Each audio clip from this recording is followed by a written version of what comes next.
One great series. And now joining us to go all out on this story is Meralco acting head coach Luigi Trillo. Coach Luigi, welcome back to Sports Desk. Congratulations on advancing to the semis, having a date with SMB. Good morning. Good morning, Ray. Good morning to all our televiewers out there.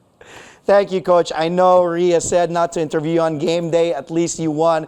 We can have you the day after. It wasn't an easy series, to say the least. We know the team's playoff history with Ginebra, all those losses in the Governor's Cup. And for a while, it seemed like history, to be honest, was going to repeat itself. But here you are, sabi mo nga, a big monkey off your back. What were the keys to finally putting away the Gin Kings and sending them home in the quarters? Well, they're loaded all the way down, right? They're defending Yeah. champions. I think we just needed to focus on certain things, game plan wise. And we were lucky. I thought we got a big lead. It's hard to play Ginebra when they have the crowd and ang dami. And boom, it's when they start get going. That crowd really infects the atmosphere, right? So I thought that was good that we got a big lead.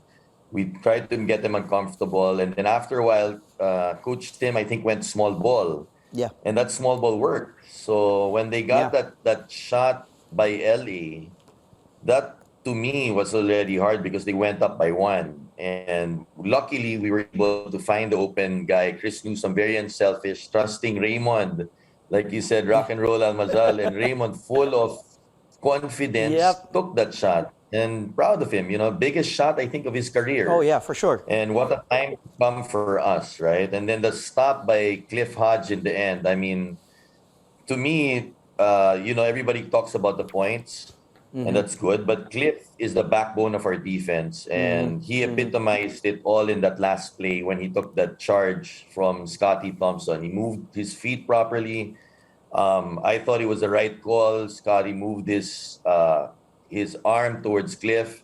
Here you'll see it. He moved Cliff out, and we've faced Ginebra so many times, maybe in 8 years. There hasn't been one game where we had more fouls than them ever. And to play like this and to get a lead, I thought was what kept us in the game, and that typifies our Meralco defense. So proud of Cliff. I thought that was the right call, and again, it couldn't have come in a better time for us. Okay, so that series with Ginebra is done with. Now let's move forward.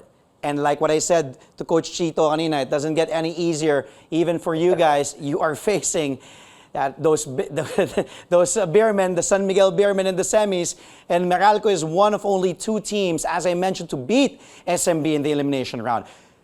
Let's talk confidence, Coach Luigi. How's the confidence of the team knowing, yes, you have beaten San Miguel before in the elims. I know it's different.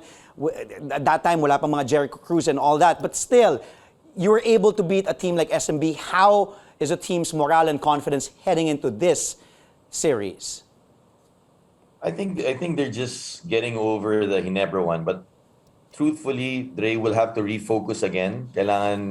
We have to make sure that these guys realize that we can't just be happy with beating Ginebra. You have to get through the quarters now in the semis. We have 7. It's a best of 7, and I think the first time we faced San Miguel, obviously they had some missing pieces. Coach Leo wasn't there, Chris Ross wasn't there, so we'll have to figure this out. But this is a very different team. They're loaded all around. They have, I would feel, the best post guy in Junmar Fajardo, the MVP. Long-time MVP. But aside from that, they have 2 other guys. They have Tautua, who's also good at the post, Vic Manuel. And then you look all around the board, they've added CJ Perez, also, obviously the usual suspects, no? Si Marshall Lassiter, Chris Ross, so they have the vets. But it's gonna be a good one. I think we have the pieces to match up. And being the underdog, we know that. But right now, we're playing well as a team, and you can see the way we're gelling, right? So today they just need to relax, refresh a bit, and then tomorrow we'll come back with a game plan. And we know we have our hands full again with San Miguel, but this is what you want to go to, right? You want to beat the best, Yeah. and and give it a chance. Like sinabi ni Coach Chito kanina, he said you wanna get them a bit uncomfortable and get a chance to win in the end game. And I think that's what happened in our last game, Ray. They were winning, and then towards the end, uh, we got the lead, right? Yeah. With some 3-point shots in the end. Yeah. Well, San Miguel will field, you mentioned, guys that you didn't face nga in that Elims game. Jericho Cruz, Robbie Herndon, Chris Ross. Chris Ross had an impact. I remember when he came back, only 2 points, but the assists, the steals were there. Let's talk about the impact of these three key players for San Miguel in this series. Well, the depth will really matter for them because when you get into a best of seven, you can survive in a best of three, but when you get into 7 games, you have to beat the team by 4 games. Yeah. So more legs means a deeper bench. Deeper bench means that you can win a long series, no? And that's something that they have. If you look at their bench, I think pound for pound, they're probably the deepest team in the league. Ginebra is to me not as deep as them, but they play well together. So this San Miguel team can be deadly once they figure it out. But Yeah. the last game, sometimes that works to an advantage also. When you don't have a complete 12, 14-man lineup, Yeah. sometimes it gets better because the chemistry gets better. You only really need, maybe about 9 players in a game, 10 players for a rotation. Yeah. So when we faced Miguel that last time, you felt that they were more of a team. I mean, they're comfortable coming out because they were missing pieces, no? But now that those guys are back, I think as the games prolong, you'll feel San Miguel's depth, their depth chart. For they added pieces, like Ginebra added after winning a championship. They add Pringle, a Stan Hardinger, and now you get San Miguel where you have they're complete. They're old. Then they add a CJ Perez, a Herndon, like you said, a Jericho, no, and pieces all around. So these are things that we fit. And then looking at Coach Leo, he added guys who played for him in the past. Brondial, Jericho, guys who do their roles well. Yeah. Yeah. And that kind of because they have so much firepower when you all around, right? You see Marshall, CJ, Tautua, Stan Hardinger, Vic Manuel. Now I think he added pieces Yeah. to complement that firepower. That's Meron right. siyang Brondial, Rondial. diba? Who does his dirty work, who rebounds, and you have Jericho Cruz who's like their energy guy. He's like Terrence in the offense where he can score, but the thing that Jericho brings, which wasn't there when we played them, which I think will be a key factor, is his physicality on defense and playing both ends of the court. Well, we talk about those guys who, crucial guys who can make impact for San Miguel. But how about, I know you said Cliff Hodge is the backbone, but this 1-2 punch that I'm loving all throughout this conference. I'm talking about Chris Newsome and AB. New and AB, when they're on the same page and clicking, they're hard to stop. I believe two of the best wings. And let's talk about, you have those two. Talk about what they've been able to do and how big those two are when they're both clicking at the same time for you, Coach.